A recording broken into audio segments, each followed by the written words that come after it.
کله زما او د جانان نه کېدو خو بې د مینې نه ګزران نه کېدو ښکلو چې مونږه در نظر کړو ژوندون په یو نظر ستاسو تاوان نه کېدو ډېر ښه چې ډېر او موړې په مال کړم د خوبانو د غم بل په ما هیڅ سود د دوران نه کېدو.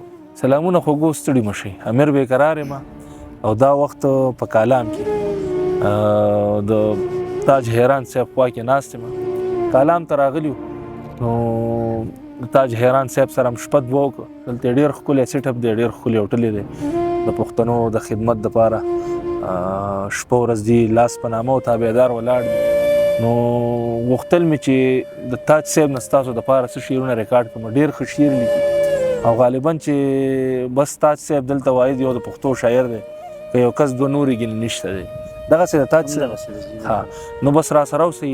تاج صاحب ته په خپل پروګرام کې په خیرالی یم او شعرونه ترې واورئ. ښه خیرالی درته وایم او مونږ خو یاره د یخنۍ نه مړه شو. په پېښور کې خو ګرمي ډېره ده. امیر بېقرار صاحب ټولو نه اول خو ستاسو یو جهان مننه کوم چې تاسو دومره د لرې نه رالی او زه ډېر زیات ستاسو د ملګرو شکریه ادا کوم چې دلته ماله رالی او زما نه شعرونه هم ریکارډ کوئ او دا شپه را سره وکړه. او بل تاسو ته ګرمۍ خبر وکړه. د پېښور کې خو به ضرور ګرمي وي. د ګرمۍ ورځې ګرمي ده. د دې ځای موسم بل رنګ یخ دی. ما ته چکرې مو ولې ډېرې که نه. جی جی بلکل دغه یخو علاقو ته لاړو. دا خبره زه به دغه نه مخکې تاسو پېښور یاد کړو. ګرمي نه یو شعر را یاد شو. وایي ډېره ګرمي ده په شکال ده او خوله خوله یم بدمحال ده. په پېښور کې ګزاره ده ډېره ګرانه او کالام ته ما بوځه جهانانه. ډېر ښه دی یاره. تاج صاحب دغه ملګري منتظر دي که نه نو ورسره سره به خبرې هم کوو. اورو دي څه به راته وایي. اجي زه به یو څو شعرونه دغه نه غزل نه مخکې ووایم. وایي لګېدلی مې د زړه په چمن اور دی، په جنت مې د بارودو کفن خور دی او هغه حسن چې سپرلو بلا ښایسته کړو نن هغه حسن د غم په لږو تور دی. او دا چې ځای په ځای پرته د وینو څاڅکي پرته د وینو څاڅکي په هر بڼ کې د زخمیانو مرغو شور دی. ډېره مننه جي. او وکم په کاړ وطن څه وکړم پروت ټوټي ټوټي بچی په غېږ د مور دی.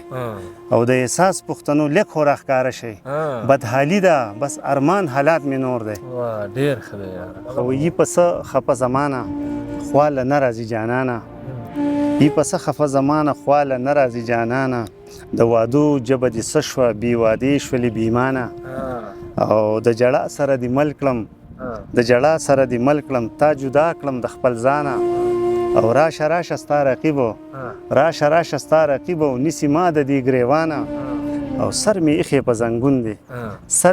په زنګون دی او ساه مې خیژي له خفګانه. مننه جي. او وفادار نن سبا چرته په قلار شه تاج حیرانه غزل دی جي وایي ارمان دې را نکړو ارمان دې کړم او ای وخت داسې بې جانان دې کړم، او د لیونتوب کیسې مې چاته وکړم داسې ریخي ګریوان دې کړم، او د خوشحالو کډه غمونو یوړه سر په سودا سر په خفګان دې کړم، او چرته په ژوند مې ګټه ونه کړله هر وخت تاوان کوم تاوان دې کړم، مینې زمانه یو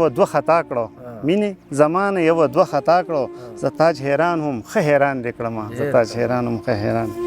وایي څه خبر وم چې یار مې بې وفا دی او ما خو وی زما د خوږ زړه مسیحا دی، سوې لوې ځیګر ګرځم ارمان نشته او لیونی غوندې اثر شوی په ما دی، چې څوک نوم د مینې واخلي ورته جاړم وایم هر یو ښکلی بې وفا دی، او مینه نشته مینه واڼه په دولت دی او د دولت مزه نیولې نن هر چا دی، وفادار خلک د خاورو لاندې شوي امیر صاحب وفادار خلک د خاورو لاندې شوي نن سبا خو ټول موسم جفا دی. مننه جي. او شکان د تاج حیران نه عبرت واخلئ دا کچکول زما په غاړه کې ګوا دی. ډېر وایي خوند لکه رنګونه وړي او راشه د کالام په سیل ډېر که ښایستونه وړي او راشه د کالام په سیل، وایي یاد به دې تل او چرته به دې هیر نشي ښکلي که یادونه وړي او راشه د کالام په سیل نو وایي ستا بهار بهار نه دی او خاورې بادوي په سر سم که بهارونه وړي او راشه د کالام په سیل وایي نوم دی تاج حیران زما اوسم په جلبڼ کې زومانه که شعرونه وړي او راشه د کالام په سیل غزل لیجیے وایي چرته می راوله په یاد کې اشنا چرته می راوله په یاد کې اشنا او مکه ستا غم به می برباد کې اشنا غم په چپو پسې چپې را کوي عمر می تیر شو په فریاد کې اشنا او چرته را پیښه د زړه سره وکړه چرته را پیښه د زړه سره وکړه ستا د راتله به مې آباد کې اشنا او ستا د مسکو سترګو مسکنی نظر ستا د مسکو سترګو مسکنی نظر ما د غمونو بازاد کې اشنا او تاج حیران خپل زړه په سپېړو وهم تاج حیران خپل زړه په سپېړو وهم کله چې تا راله را یاد کې اشنا کله مننه جي کله چې تا راله را یاد کې اشنا